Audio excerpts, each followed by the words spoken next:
ওম শান্তি।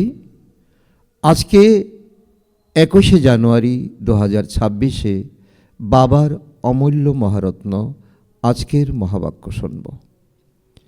এই মহাবাক্যে বাবা বলেছেন,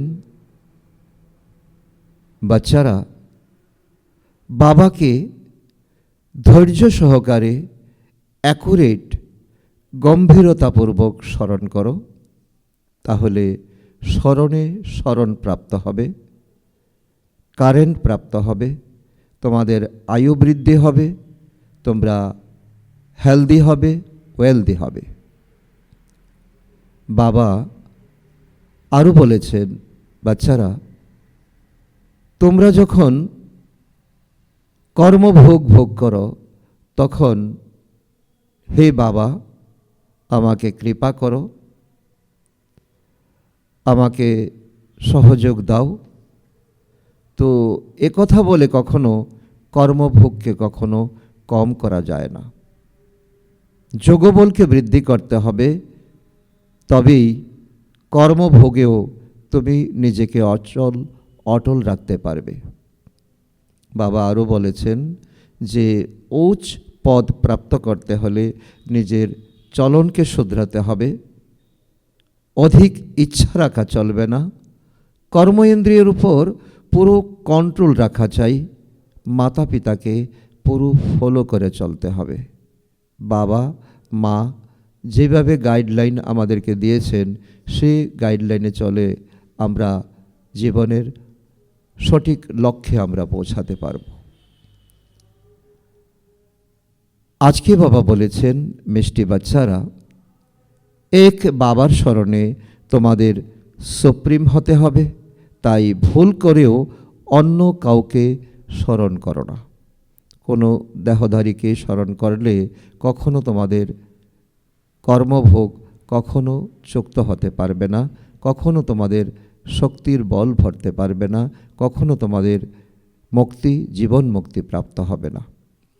আজকের মুরলী থেকে প্রশ্ন, বাবার কাছে কোন ইচ্ছা বা আশা না রেখে কৃপা প্রার্থনার পরিবর্তে নিজের পরিশ্রম করতে হবে? উত্তরে বাবা বলছেন, পুরানো শরীরের কোনো প্রকারের কর্মভোগ দেউলিয়া হয়ে গেলে বা অসুস্থ হলে বাবা বলবেন, এ তোমাদের নিজেদের হিসাব নিকাশ। এই আশা রেখো না যে বাবা এতে কোনো কৃপা করবেন। নিজে পরিশ্রম করে যোগবলের দ্বারা এই ভোগ পার করো। স্মরণের দ্বারাই তোমাদের আয়ু বৃদ্ধি পাবে, কর্মভোগ শোধ হবে। বাবা যিনি প্রাণের অধিক প্রিয়, তার প্রতি যত প্রেম থাকবে ততই তিনি স্মরণে থাকবেন আর কল্যাণ হতে থাকবে। সুতরাং আজকের মুরলীর যে পয়েন্ট, সে পয়েন্টে মনস্থির করে পুরো মুরলী আমরা অনুভব করব। ওম শান্তি। অসীম জগতের পিতা বসে বাচ্চাদের বোঝান। মিষ্টি বাচ্চারা নিজেকে আত্মা মনে করে বাবাকে স্মরণ করো আর নিজের ঘরকে স্মরণ করো। তাকে বলাই হয় টাওয়ার অফ সাইলেন্স, অর্থাৎ নিজের ঘর, যেটা আমাদের পার্মানেন্ট অ্যাড্রেস। আর এটা হলো লাল দুনিয়া, পরমধাম, নির্বাণ ধাম। আর বাবা বলেন টাওয়ার অফ সাইলেন্স। সেখানে কোনো রকম আওয়াজের কোনো রকম, সেখানে বিন্দুমাত্র আওয়াজের কোনো রকম বিষয়বস্তু থাকবে না। টাওয়ার অফ শোক, tower of silence, tower of শোক। টাওয়ার অনেক উচ্চ হয়, তাই না? তোমরা যেখানে যাওয়ার জন্য পুরুষার্থ করছো, উঁচুর থেকে উঁচু টাওয়ার অফ সাইলেন্সে তোমরা কিভাবে যেতে পারো? এক টাওয়ারে থাকা বাবা বসে বোঝান। বাবা সেই টাওয়ারে থেকে সেই অনুভব তোমাদেরকে করাচ্ছেন, সেই শিক্ষা তোমাদেরকে দিচ্ছেন। বাচ্চারা নিজেদেরকে আত্মা মনে করো। আমরা আত্মারা হলাম শান্তিধামের নিবাসী। সে হলো বাবার ঘর। চলতে ফিরতে এই অভ্যাস তোমাদের করতে হবে। নিজেকে আত্মা মনে করো আর শান্তিধাম আর শোকধামকে স্মরণ করো। বাবা জানেন যে এতেই পরিশ্রম। যারা আত্ম অভিমানী হয়ে থাকে তাদের বলা হয় মহাবীর। স্মরণের দ্বারাই তোমরা মহাবীর আর সুপ্রিম হও। সুপ্রিম অর্থাৎ শক্তিশালী। স্মরণই তোমাদের এই জীবনের মহামন্ত্র। স্মরণের দ্বারাই তোমাদের যত জীবনের যে দুঃখ, যত জীবনের কর্মভোগ সব কিছু তোমাদের সমাপ্ত হবে। তো এই জন্য সুপ্রিম অর্থাৎ শক্তিশালী তোমাদের মহাবীর বলা হয়। বাচ্চাদের খুশি হওয়া উচিত, কেননা স্বর্গের মালিক বাবা আমাদেরকে বানান, বিশ্বের মালিক বানান আমাদের বাবা। আমাদের কত আশ্চর্য হওয়া উচিত। সেই বাবা আমাদেরকে এখন পড়াচ্ছেন, পড়াশোনা করিয়ে লায়ক বানিয়ে উপযুক্ত বানিয়ে আমাদের স্বর্গ দুনিয়াতে নিয়ে যাবেন। আত্মার বুদ্ধি চলে যায় বাবার প্রতি, কারণ স্বর্গ দুনিয়াতে নিয়ে যাওয়ার জন্য বাবা পড়াচ্ছেন। তো বাবা শব্দ বলার সঙ্গে সঙ্গে আমাদের মন অটোমেটিক চলে যাবে পরমধামে, অটোমেটিক চলে যাবে সুখধামে। এ হলো বাবার প্রতি আমাদের আত্মার প্রেম। তোমরা ভোরবেলা উঠে বাবার সঙ্গে মিষ্টি মিষ্টি কথা বলো। কি কথা বলো?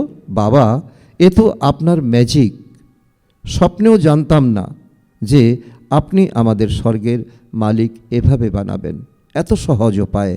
বাবা, আমরা অবশ্যই আপনার শিক্ষা মতো চলব, কোনো পাপ কর্ম করব না।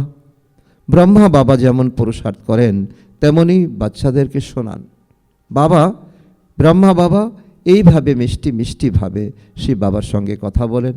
ব্রহ্মা বাবা নিজের অনুভব বাচ্চাদেরকে বলছেন যে বাচ্চারা, তোমরাও যে আমার মতো পুরুষার্থ করো। শিব বাবার তো এত অনেক সন্তান, উদ্বেগ তো থাকবেই, তাই না? তিনি কত বাচ্চাদের দেখভাল করেন। তোমরা এখানে ঈশ্বরীয় পরিবারে বসে আছো, বাবা তোমাদের সম্মুখে বসে আছেন। তোমার থেকে খাবো, তোমার কাছে বসবো। তোমরা জানো যে শিব বাবা ওনার মধ্যে প্রবেশ করে বলেন, মিষ্টি বাচ্চারা, মামেকম স্মরণ করো, দেহসহ দেহের সকল সম্বন্ধকে ভুলে যাও। এ অত্যন্ত উঁচু কথা, উঁচু মার্গের কথা। এ হলো তোমাদের অন্তিম জন্ম। দুনিয়ার কেউ জানে না এটা অন্তিম জন্ম। এই অন্তিম জন্মে নিজের জীবনের মূল্যবোধকে অনুভব করতে হবে। এ হলো পুরানো দুনিয়া। এই পুরানো দেহ শেষ হয়ে যাবে। কথিত আছে না, তোমার মৃত্যু হলে দুনিয়ারও মৃত্যু হবে। এই হলো আমাদের এখন স্মৃতি যে আমাদের মৃত্যু মানে আমাদের পুরানা দুনিয়া থেকে এখন মন সরিয়ে নেব। এই হলো আমাদের জীবন মৃত অবস্থা। অর্থাৎ এই শরীরে আছি, কিন্তু আমাদের স্মৃতি এখন আমরা ব্রাহ্মণ, আমরা যজ্ঞ রক্ষা করছি। পুরুষার্থের জন্য হলো সঙ্গম যুগের অল্প সময়, অনেক সময় চলে গেছে। বাচ্চারা জিজ্ঞাসা করে, বাবা এই পড়া কত সময় পর্যন্ত চলবে? বাবা উত্তরে বলছেন, বাচ্চারা যতক্ষণ না দৈবী রাজধানী স্থাপন হয়ে যায় তিনি ততক্ষণ শোনাতে থাকবেন। বাবা বলছেন, আমি ততদিন শোনাতে থাকব যতদিন না তোমরা তৈরি হচ্ছ, লায়ক হচ্ছ। তারপরে তোমরা নতুন দুনিয়াতে ট্রান্সফার হয়ে যাবে। এ হলো তোমাদের পুরানো শরীর। কিছু না কিছু কর্মের ভোগ চলতেই থাকে। তো এতে বাবা সাহায্য করবেন এ কখনো আশা রেখো না, কারণ কর্ম করেছ তোমার বিবেক বুদ্ধি দিয়ে, আর তাকে ভোগ তোমাকেই করতে হবে। তো সাধারণ কিছু কর্মভোগ সেখানে যোগবলের দ্বারা নিজেকে শক্তপোক্ত রাখবে, যাতে মায়া কখনো আমাকে টলিয়ে না দেয়, হেলিয়ে না দেয়, দুলিয়ে না দেয়। দেউলিয়া হয়ে গেলে, অসুস্থ হলে বাবা বলবেন, এ হলো তোমাদের হিসেব নিকেশ। হ্যাঁ, তবু যোগের দ্বারা আয়ু বৃদ্ধি হবে।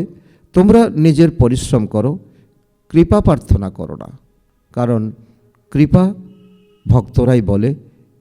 এই জ্ঞান মার্গে চলা বাচ্চারা কখনো কৃপা বা আশীর্বাদ করো এ কথা তোমরা বলতে পারো না। বাবাকে যত স্মরণ করবে তাতেই কল্যাণ। যত সম্ভব যোগবলের দ্বারা ভোগ পার করো।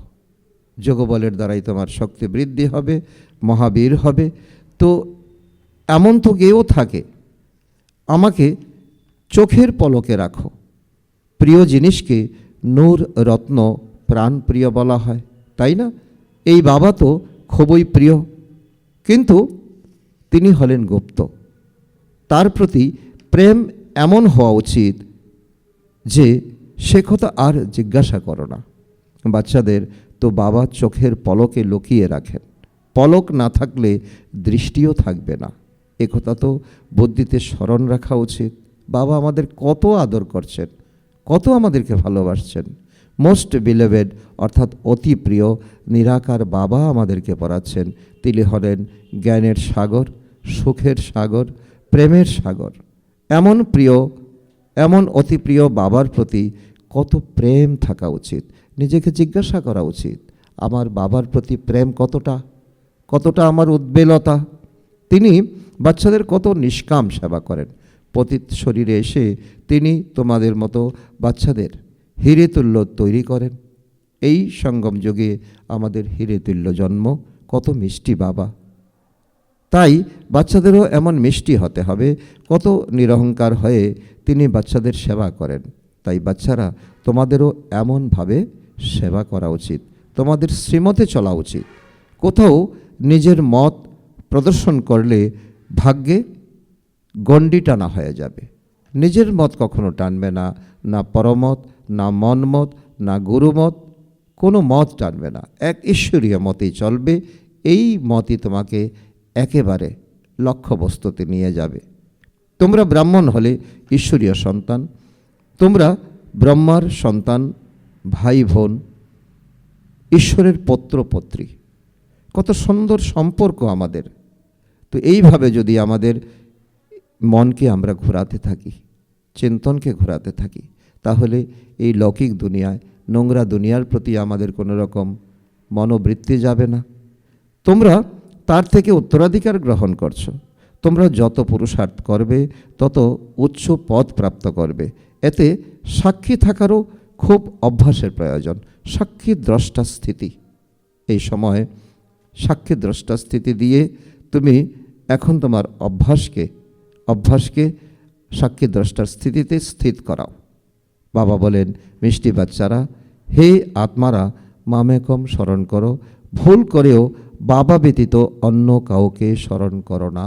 কোনো দেহধারীকে নয়, কোনো দেহধারীকে নয়, এক বাবা, দ্বিতীয় কেউ নয়। এই কথাটাকে এত স্পষ্ট করো, তাতেই তোমাদের অনেক সমৃদ্ধি হবে। তোমাদের প্রতিজ্ঞা হলো, বাবা আমার তো আপনিই আছেন, আমি হলাম আত্মা আর আপনি পরমাত্মা। আপনার থেকেই উত্তরাধিকার গ্রহণ করতে হবে। আমরা আপনার কাছ থেকেই রাজ্য শিখছি, যাতে আমরা রাজ্য ভাগ্য প্রাপ্ত করি। বাবাকে এমনভাবে রিগার্ড করতে হবে, বাবাকে এমনভাবে সমর্পণ করতে হবে। তো বাবার প্রতি এরকম আনুগত্য থাকতে হবে। মিষ্টি বাচ্চারা, তোমরা জানো এ হলো অনাদি ড্রামা। এতে হার জিতের খেলা চলতেই থাকে। যা হচ্ছে সবই ঠিক। ক্রিয়েটারের তো ড্রামা অবশ্যই পছন্দ হবে, তাই না? তাই ক্রিয়েটারের বাচ্চাদেরও পছন্দ হবে। এতে তো ড্রামার প্রতি, বাচ্চাদের প্রতি বাবার কোনো রকম ক্ষোভ নেই। এই ড্রামাতে বাবা একবারই বাচ্চাদের হৃদয়ের সঙ্গে, প্রেমের সঙ্গে সেবা করতে আসেন। তিনি নিষ্কাম সেবাদারী। বাবার কাছে তো সব বাচ্চারাই কি হয়, প্রিয় হয়। তোমরা জানো যে শতযুগেও সবাই একে অপরকে ভালোবাসে। পশুদের মধ্যেও থাকে কি, প্রেম। এমন কোনো পশু থাকে না যারা প্রেমের সঙ্গে বাস করে না। সেখানে তো বাঘ এবং গরু একসঙ্গে জল খাবে। তো এতই তাদের মধ্যে সখ্যতা থাকবে, কোনো হিংসা তাদের মধ্যে থাকবে না। তাই বাচ্চারা, তোমাদের এখানে কি করতে হবে? মাস্টার প্রেমের সাগর হতে হবে। তোমাদের মনোবৃত্তিতে যত প্রেম উদ্বেগ হবে প্রতিটা আত্মার প্রতি, বিশ্বের প্রতি, সকল আত্মার প্রতি, প্রকৃতির প্রতি, তত তোমাদের এই শুভ প্রেম সারা দুনিয়াতে ছড়িয়ে পড়বে। এখানে এমন হতে পারলে তোমাদের সেই সংস্কার অবিনাশী হয়ে যাবে। এখানে এই সময় তোমরা এই স্থিতি অর্জন করো, আর এটা তোমাদের অবিনাশী হয়ে যাবে। আরও 21 জন্ম সঙ্গে চলবে। বাবা বলেন যে আমি পূর্ব কল্পের মতো হুবহু আবার তোমাদের প্রিয় বানাতে এসেছি। আমাদের খুশিতে একেবারে গদগদ হয়ে যাওয়া চাই। কখনো কোনো বাচ্চার ক্রোধের আওয়াজ পেলেই বাবা শিক্ষা দেন। কি শিক্ষা দেন? যে বাচ্চারা ক্রোধ করা ঠিক নয়, এতে তোমরাও দুঃখী হবে, অন্যদেরও দুঃখী করবে। বাবা সদাকালের জন্য সুখ দানকারী, তাই বাচ্চাদেরও বাবার সমান হতে হবে, একে অপরকে কখনোই দুঃখ দেবে না। বাচ্চারা, তোমরা জানো যে শিব বাবা হলেন ভোরের সাই। তিনি রাতকে দিন বা আলোয় প্রকাশিত করেন। সাই বলা হয় অসীম জগতের পিতাকে। তিনি আমাদের এখন প্রকৃতিসহ 5 তত্ত্বসহ আত্মাকে এখন পতিত থেকে পাবন বানাতে এসেছেন। ওই একই সাই বাবা, তিনি ভোলানাথ বা শিব বাবা। তার নামই হলো ভোলানাথ। তিনি সহজ সরল কন্যাদের আর মাতাদের উপর কি রেখেছেন? জ্ঞানের কলস স্থাপন করেছেন। তাদেরই তিনি বিশ্বের মালিক বানান। তিনি কত সহজ উপায় বলে দেন, কত প্রেমের সঙ্গে তোমাদের জ্ঞানের পালনা করেন। আত্মাকে পাবন বানানোর জন্য তোমরা স্মরণের যাত্রাতে থাকো। তোমাদের যোগ স্নান করতে হবে। জ্ঞান হলো এই পাঠ। যোগ স্নানের দ্বারা এই পাপ ভস্ম হয়। নিজেকে আত্মা মনে করবার অভ্যাস করতে থাকো, তাহলে এই দেহের অহংকার সম্পূর্ণ ছিন্ন হয়ে যাবে। যোগের দ্বারাই তোমাদের পবিত্র শতপ্রধান হয়ে বাবার কাছে যেতে হবে। কোনো কোনো বাচ্চা এই কথা ভালোভাবে বুঝতেই পারে না, কারণ পবিত্রতা এই ব্রাহ্মণ জীবনে কতটা ইম্পর্টেন্ট নিজেদের সত্যিকারের চার্ট বলে না। অর্ধেক কল্প মিথ্যার দুনিয়াতে থেকেছে না, তাই অন্তরে যেন মিথ্যা জমা হয়ে গেছে। নিজেদের সত্য চার্ট বাবাকে বলা উচিত, বাবা আজকে আমি এতটা সময় আমি যোগ করেছি, এতটা সময় আমি কর্মব্যস্ত ছিলাম। তোমাদের চেক করতে হবে। আমরা 1.25 ঘন্টা বসেছি, তো এতে কত সময় নিজেকে আত্মা জ্ঞান করে বাবাকে স্মরণ করেছি। বসাটাই বড় কথা নয়, এই বসার মধ্যে কতটা সময় আমি যোগযুক্ত ছিলাম। কেউ কেউ সত্য কথা বলতে লজ্জা পায়, তো এ তো তোমরা চট করে শোনাবে যে এত সার্ভিস করেছি, এতজনকে বুঝিয়েছি, কিন্তু স্মরণের চার্ট কত ছিল? সেই সত্য কথা শোনায় না। সেবার কথা তোমরা বলো, কিন্তু স্মরণের কথা তো বলো না। স্মরণে না থাকার কারণে তোমাদের কারোর তীর বিদ্ধ হয় না, কারণ এখন এই দুনিয়ার একটা অচল অবস্থা সৃষ্টি হয়ে রয়েছে। যত তাড়াতাড়ি তোমরা প্রসিদ্ধ হবে, তত অন্য আত্মাকেও তোমাদের এই পরিবারভুক্ত করতে পারবে। তো এই জন্য কারোর তীর বিদ্ধ হয় না, জ্ঞান তলোয়ারের ধার থাকে না। কেউ কেউ বলে আমরা তো নিরন্তর স্মরণে থাকি। বাবা বলেন, তো সেই অবস্থা তৈরি হয়নি। কেন তৈরি হয়নি? নিরন্তর স্মরণে থাকলে কর্মাতীত অবস্থা তৈরি হয়ে যাবে, আর সেটা হবে তো অন্তিম সময়ে, একেবারে লাস্ট স্টেজ। জ্ঞানের পরাকাষ্ঠা দেখা যাবে, এতেই অনেক পরিশ্রম। বিশ্বের মালিক তো আর এমনিতে হবে না। এক বাবা ছাড়া আর অন্য কারুর স্মরণ যেন না থাকে, এই দেহ যেন স্মরণে না থাকে। পরের দিকে তোমাদের এমন অবস্থা হবে, অন্তিম সময়ে, অন্তিম স্টেজ। স্মরণের যাত্রাতেই তোমাদের উপার্জন হতে থাকবে। শরীর যদি চলে যায়, তখন তো আর এই উপার্জন করতে পারবে না। তার জন্য এই সাধন চাই, সাধনা করার জন্য। যদিও আত্মা সংস্কার নিয়ে চলে যাবে, তবু টিচার তো চাই, যে আবার স্মৃতি স্মরণ করিয়ে দেবেন। তাই বাবা আমাদের বারবার স্মরণ করিয়ে দিচ্ছেন। বাবা প্রতি মুহূর্তে স্মরণ করিয়ে দিতেই থাকেন। এমন অনেক বাচ্চা আছে যারা গৃহস্থ জীবনে থেকে চাকরি ইত্যাদি করেও উচ্চপদ প্রাপ্ত করার জন্য শ্রীমতে চলে নিজের ভবিষ্যৎ জবা করতে থাকে, বাবার থেকে রায় গ্রহণ করতে থাকে। অর্থ থাকলে তাকে সফল কিভাবে করবে? বাবা বলেন, সেন্টার খোলো, যাতে অনেকের কল্যাণ হয়। মানুষ দান পুণ্য ইত্যাদি করে, তো দ্বিতীয় জন্মে তার ফল প্রাপ্ত হয়। তোমাদেরও ভবিষ্যৎ 21 জন্মের জন্য রাজ্য ভাগ্য প্রাপ্ত হয়। তোমাদের এই হলো 1 নম্বর ব্যাংক। এতে 4 আনা ঢাললে ভবিষ্যতে তো 1000 হয়ে যাবে। কত সুন্দর ফ্রিকশন বাবা আমাদেরকে বোঝাচ্ছেন। তো এই এমন ঈশ্বরীয় ব্যাংক, তো এতে 4 আনা যদি তুমি রাখো তাহলে ভবিষ্যতে 1000 হয়ে যাবে। কত পরিমাণ সুদ, কত পরিমাণ বাবা আমাদেরকে সুদ আসলে ভরে দেবেন সত্যযুগে। বাস্তবে এ হলো বোঝার মতো কথা। পাথর থেকে সোনা হয়ে যাবে, তোমাদের প্রতিটি জিনিসই পারস হয়ে যাবে। বাবা বলেন, মিষ্টি বাচ্চারা, উচ্চ পদ প্রাপ্ত করতে হলে মাতা পিতাকে সম্পূর্ণ ফলো করো আর নিজের কর্ম ইন্দ্রিয়কে কন্ট্রোল করো। যদি কর্ম ইন্দ্রিয় বশীভূত না হয়, চলন যদি ঠিক না হয়, তাহলে উচ্চ পদ থেকে বঞ্চিত হয়ে যাবে। নিজের চলনকে শুধরাতে হবে। বেশি আশা রেখো না। বাবা তোমাদের মতো বাচ্চাদের কত জ্ঞান শৃঙ্গার করিয়ে শতযুগের মহারাজা মহারানী বানান। এতে সহনশীলতার গুণ খুবই প্রয়োজন। ধৈর্য ধরতে হবে, সহনশীল হতে হবে। দেহের প্রতি অতি মোহ থাকা ঠিক নয়।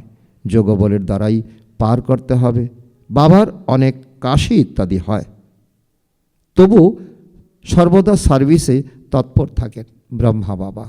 ব্রহ্মা বাবার তো এই কাশির এক অনেক বড় সমস্যা ছিল। সমস্যা থাকা সত্ত্বেও ব্রহ্মা বাবা এই সমস্যা নিয়েই সদা সর্বদা সার্ভিসে তৎপর থাকতেন। জ্ঞান যোগের দ্বারা শৃঙ্গার করিয়ে বাচ্চাদের উপযুক্ত বানান। তোমরা এখন ঈশ্বরের কোলে, মাতা পিতার কোলে বসে আছো। বাবা ব্রহ্মা মুখের দ্বারা তোমাদের মতো বাচ্চাদের জন্ম দেন। আমাদের জন্মই হচ্ছে ব্রহ্মমুখ দ্বারা। আমরা ব্রহ্মমুখ বংশাবলী ব্রাহ্মণ। কত শ্রেষ্ঠ আমাদের জন্ম, কত উচ্চ আমাদের জন্ম। তাই তিনি তো মা হয়ে গেলেন, ব্রহ্মা মা। তবুও তোমাদের বুদ্ধি শিব বাবার প্রতি চলে যায়, কারণ উত্তরাধিকার দাতা তো হলেন শিব বাবা। তুমি আমার মাতা পিতা, আমি তোমার বালক, এটা তোমাদের এখন অনুভূতি। তোমাদের এখানেই সর্বগুণ সম্পন্ন হতে হবে। প্রতি মুহূর্তে তোমরা মায়ের কাছে হেরে যেও না। মায়া প্রতি মুহূর্তে তোমাদেরকে হারিয়ে দেওয়ার চেষ্টা করবে, কিন্তু তোমরা মহাবীর। মহাবীর হয়ে মায়ার সঙ্গে যুদ্ধ করে মায়াকে জিত প্রাপ্ত করতে হবে। বাবা বুঝান যে মিষ্টি বাচ্চারা, নিজেদের আত্মজ্ঞান করো, নিজেদেরকে আত্মা মনে করো। নিজেদের এমন অনুভব করলে কত মিষ্টি লাগে, মিষ্টি অনুভূতি তোমাদের হবে। এই ড্রামা কেমন ওয়ান্ডারফুল বানানো আছে, তাও তোমরা এখন বোঝো এবং বোঝাও। এ হলো পুরুষোত্তম সঙ্গম যুগ। এতটুকু যদি স্মরণে থাকে তাহলে নিশ্চিত হয়ে যায় যে আমরা সত্যযুগে যাব, এখন সঙ্গম যুগে আছি। এরপর নিজের ঘরে ফিরে যেতে হবে। তাই পাবন তো অবশ্যই হতে হবে, কারণ এ হলো ব্রাহ্মণ জীবনের সবথেকে বড় ধারণা। আমাদের পাবন হতে হবে, অন্তরে খুব খুশি হওয়া প্রয়োজন। ওহো, অসীম জগতের পিতা বলেন, মিষ্টি মিষ্টি বাচ্চারা, আমাকে স্মরণ করলে তোমরা শতপ্রধান হতে পারবে, বিশ্বের মালিক হবে। বাবা বাচ্চাদের কত ভালোবাসেন। এমন নয় যে তিনি কেবল টিচারের রূপে পড়িয়ে ঘরে ফিরে যান। তিনি তো বাবাও আবার টিচারও। তিনি তোমাদের পড়ানো, স্মরণের যাত্রাও শেখান। এমন যিনি বিশ্বের মালিক বানান, পতিত থেকে পাবন বানান, যে বাবা, তার প্রতি খুব প্রেম থাকা উচিত। ভোরবেলা উঠেই প্রথমে শিব বাবাকে গুড মর্নিং করতে হবে। গুড মর্নিং অর্থাৎ বাবাকে স্মরণ করলে খুব খুশিতে থাকবে। বাচ্চাদের নিজেদের মনকে জিজ্ঞাসা করা উচিত যে আমি যে এই বাবার কথা শুনে আমরা ভোরবেলা উঠে অসীম জগতের পিতাকে কতটা স্মরণ করি। মানুষ তো ভক্তিও ভোরবেলাই করে, তাই না? ভক্তি কত প্রেমের সঙ্গে করে। বাবা কিন্তু জানেন যে কোনো বাচ্চা হৃদয় থেকে প্রেমের সঙ্গে স্মরণ করে না। বাবা এটাও জানেন, কারণ এখানে অদৃশ্য বাবা, অদৃশ্য বাবা। তো এই বাবাকে অনেক বাচ্চারাই অনুভব করতে পারে না। ভোরবেলা উঠে বাবাকে গুড মর্নিং করলে, জ্ঞানের চিন্তনে থাকলে খুশির পারদ চড়তে থাকবে। বাবাকে গুড মর্নিং না করলে পাপের বোঝা কিভাবে দূর হবে বলো? মুখ্য হলো স্মরণ। এতে তোমাদের ভবিষ্যতের জন্য অনেক বড় উপার্জন হয়। কল্পান্তর এই উপার্জন কাজে আসবে। অনেক ধৈর্য, গাম্ভীর্য এবং বুদ্ধির সঙ্গে বাবাকে স্মরণ করতে হবে। এটাই হলো আজকের মূল কথা। অনেক ধৈর্য, গাম্ভীর্য এবং বুদ্ধির সঙ্গে বাবাকে স্মরণ করতে হবে। মোটামুটিভাবে তো বলেও দেয় যে আমি বাবাকে খুবই স্মরণ করি, কিন্তু অ্যাকুরেট স্মরণ করাতেই পরিশ্রম। বাবা ঠিক যেমন ঠিক তেমন মনে করে বাবাকে স্মরণ করা, এটাই হলো অ্যাকুরেট, আর এতেই আছে পরিশ্রম। যে বাবাকে খুব বেশি স্মরণ করে সে বেশি কারেন্ট বা শক্তি প্রাপ্ত করে, কেননা এই স্মরণের দ্বারাই স্মৃতির মিলন হয়। তো সেজন্য বাবা বলছেন যোগ আর জ্ঞান দুটো জিনিস। যোগের সাবজেক্ট আলাদা, খুব গভীর সাবজেক্ট। যোগের দ্বারাই আত্মা কি হয়? শতপ্রধান হয়। যোগ বিনা শতপ্রধান হওয়া অসম্ভব। খুব ভালোভাবে প্রেমের সঙ্গে বাবাকে স্মরণ করলে তো তাহলে অটোমেটিক্যালি কারেন্ট বা শক্তি প্রাপ্ত করবে, হেলদি হয়ে যাবে। কারেন্টে আয়ু বৃদ্ধি হয়। বাচ্চারা স্মরণ করে, বাবাও তখন সার্চ লাইট দেন, স্মরণে স্মরণ প্রাপ্ত হয়। বাবা কত বড় সম্পদ তোমাদের দান করেন। আচ্ছা, মিষ্টি মিষ্টি হারানিধি নয়নের নূর বাচ্চাদের প্রতি মাতা পিতা বাপ দাদার হৃদয় এবং মন থেকে প্রেমের সঙ্গে স্মরণের স্নেহসমন আর সুপ্রভাত। রুহানি বাবা তার রুহানি বাচ্চাদের জানাচ্ছেন নমস্কার। আমরা রুহানি আত্মারা আমাদের মাতা পিতা বাপদাদাকে জানাই স্মরণের স্নেহসমন, সুপ্রভাত ও নমস্কার। ধারণার জন্য মুখ্য সার: 1 নম্বর, বাবাকে অনেক ধৈর্য এবং পরিণত মনস্কতার সাথে এবং বুদ্ধির দ্বারা স্মরণ করতে হবে। স্মরণ অ্যাকুরেট হলে কারেন্ট বা শক্তি প্রাপ্ত করবে, আয়ু বৃদ্ধি পাবে, হেলদি হয়ে যাবে। নাম্বার 2, উচ্চ পদ প্রাপ্ত করতে হলে নিজের চলনকে শুধরাতে হবে, অধিক আশা রাখবে না। কর্ম ইন্দ্রিয়কে সম্পূর্ণ কন্ট্রোল রাখতে হবে, মাতা পিতাকে সম্পূর্ণ ফলো করতে হবে। আজকের বরদান: ফলো ফাদার আর সি ফাদারের মহামন্ত্রের দ্বারা একরস স্থিতি বানিয়ে শ্রেষ্ঠ পুরুষার্থী ভব। ফলো ফাদার আর সি ফাদারের মহামন্ত্রের দ্বারা একরস স্থিতি বানিয়ে শ্রেষ্ঠ পুরুষার্থী ভব। সি ফাদার, ফলো ফাদার, এই মন্ত্রকে সদা সামনে রেখে চড়তি কলাতে চলতে থাকো, উঠতে থাকো। কখনোই আত্মাদের দেখো না, কেননা আত্মারা সবাই পুরুষার্থী। পুরুষার্থীদের মধ্যে ভালো হয়, আবার কিছু ঘাটতিও থেকে থাকে, তারা সম্পন্ন নয়। তাই ফলো ফাদার নাকি ফলো ব্রাদার সিস্টার। তাই ফাদার যেমন একরস, তেমনি যারা ফলো করে তারাও শীঘ্রই একরস হয়ে যাবে। আজকের স্লোগান: পরচিন্তনের প্রভাবে না এসে শুভ চিন্তন করে শুভচিন্তক মনি ভব। আজকের অব্যক্ত ইশারা: এই অব্যক্তি মাসে বন্ধন মুক্ত থেকে জীবন মুক্ত স্থিতির অনুভব করো।